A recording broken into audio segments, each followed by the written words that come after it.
C'est par un vote qu'a débuté cette Assemblée générale des Nations unies. Objectif, savoir de quelle manière les pays membres se prononceront sur la résolution en cours de débat.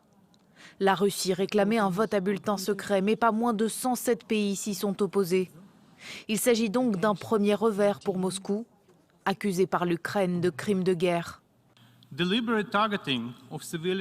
Le fait de prendre délibérément pour cible des civils est un crime de guerre.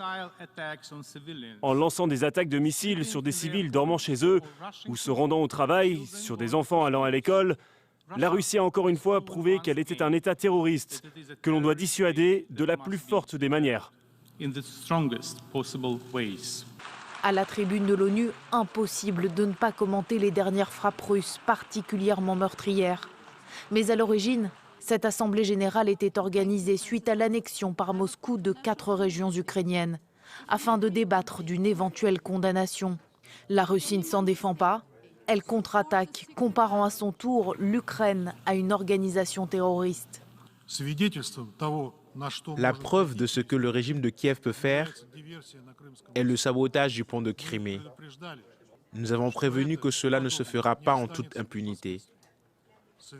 Lorsque vous réalisez ces actes de sabotage, lorsque vous tuez ceux qui vous sont défavorables, le régime de Kiev est au même niveau que les organisations terroristes les plus scandaleuses.